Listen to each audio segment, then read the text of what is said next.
चक्रवाती तूफान ताउते का असर मुंबई और उसके आसपास के इलाकों में सोमवार के बाद मंगलवार के दिन भी देखने को मिला। शहर भर में तूफान से हुई तबाही का असर देखने को मिला और अरब सागर में डूबे बार्ज P-305 से लोगों को बचाने का काम दिन भर कल जारी रहा। रात में उस अभियान को अंधेरे के कारण रोकना पड़ा। आज भी मुंबई की अगर बात करें, सुबह 6:30 बजे से वहां पर बरसात हो रही है और तेज हवाएं चल रही हैं।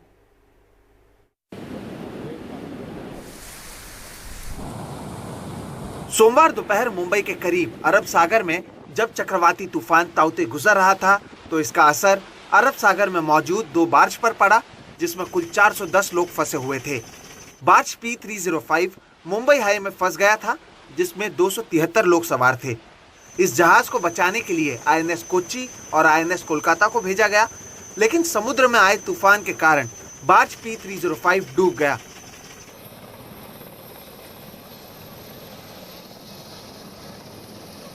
मंगलवार शाम तक नौसेना ने कुल 180 लोगों को बचा लिया था, जिसमें जहाज में कुक का काम करने वाले रविंद्र सिंह भी शामिल हैं।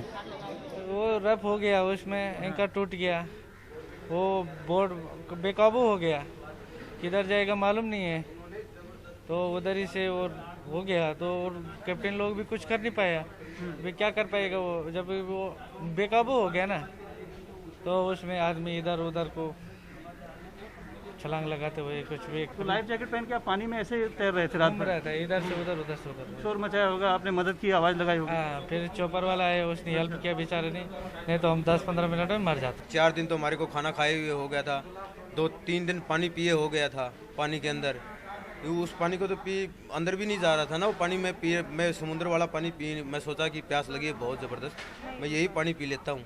वो पानी नीचे ही नहीं उतरा, इधर ही फंस गया, तो बहुत बुरा हाल था। नौसेना ने तो साहस दिखाकर कई लोगों की जान बचा ली, लेकिन सवाल है कि ONGC की ठेका कंपनी एफकॉन में ये चूक किसने की। 4 बार्ज जो कि समंदर के अंदर थे वो डूबने लगे, क्योंकि हवा की रफ्तार इतनी तेज थी कि जो एंकरेज था वो भी उनका टूट गया। P-305 बार्ज जिसपे 273 लोग थे वो तो पूरी तरह से डूब गया। उसमें से अभी तक तकरीबन 180 के करीब लोगों को बचाया जा सका है। गाल कंस्ट्रक्टर जो था वो भी एक चट्टानों में फंस गया और उसमें से लोगों को बचाया गया।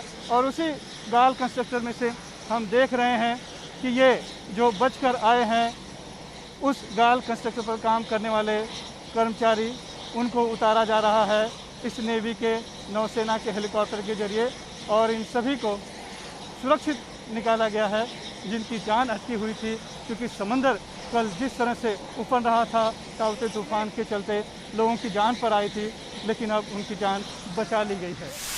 मौसम विभाग के विशेषज्ञों का कहना है कि 130 साल में पहली बार मुंबई में इतनी तेज हवाएं चली हैं।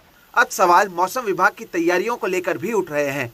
सूत्रों ने बताया कि तूफान के दिन मुंबई में मौजूद मौसम विभाग का रडार काम नहीं कर रहा था, जिसके वजह से मौसम विभाग ने पहले ऑरेंज और बाद में रेड अलर्ट दी। अब ये सवाल उठ रहा है कि क्या मौसम विभाग की गलती के वजह से समुद्र में बार्ज डूब गया। मौसम विभाग के अधिकारी इस पर जवाब देने से बचते दिखे।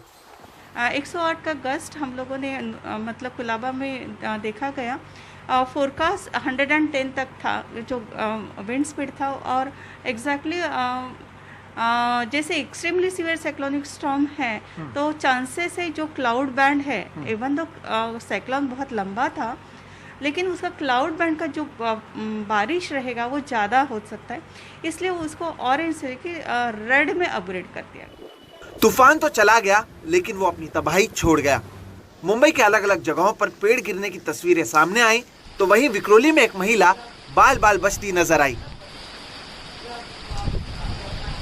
देखिए कैसे एक विशाल पेड़ किस तरह से गिरा है। गनीमत ही रही है कि इसके नीचे कोई शख्स नहीं आया, किसी की जान नहीं गई। अब हम आ गए हैं वर्ली में समुद्र किनारे की सड़क पर, जहां से कि बांद्रा वाली सीलिंग शुरू होता है, लेकिन देखिए यहाँ पर भी दिखाई पड़ रहा है कि किस तरह से बैरिकेड जो हैं हवा के भार को सह नहीं पाए और चारों तरफ बैरिकेड बिखरे पड़े हैं। पिछले 1 साल में ये दूसरा बड़ा तूफान है जिसका असर मुंबई पर पड़ा।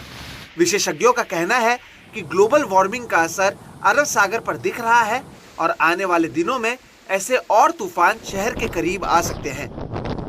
ये सही है कि जो समुद्री सतह के तापमान बढ़ रहे हैं, अरब सागर में भी तापमान बढ़ रहे हैं। पिछले कुछ सालों में हमने देखा कि फ्रीक्वेंसी बढ़ रही है, लेकिन अभी ये लो कॉन्फिडेंस से ही हम बता सकते हैं, क्योंकि जब तक कई सालों का डेटा नहीं इकट्ठा होगा तब तक नहीं पता लगेगा कि कितना वार्मिंग हो रहा है। तो आगे हमें सतर्क रहना पड़ेगा, क्योंकि जब भी रिकर्व करेगा और मुंबई के आसपास आएगा, यूजुअली मानसून में जो बारिश ज्यादा होती है तब मुंबई पानी पानी होता है। लेकिन अगर किसी भी मानसून के अलावा किसी भी, जैसे कि नवंबर में फयान आया था 2009 में और 2020 में ये आया, निसर्ग आया, तो बीच में भी अगर इस तरह के तूफान आते हैं तो इस तरह के खतरे बढ़ सकते हैं। तूफान से हुए तबाही से जहां शहर अब उबर रहा है, तो वहीं सवाल ये भी कि भविष्य में इस तरह के तूफान से बचने के लिए क्या मुंबई तैयार है?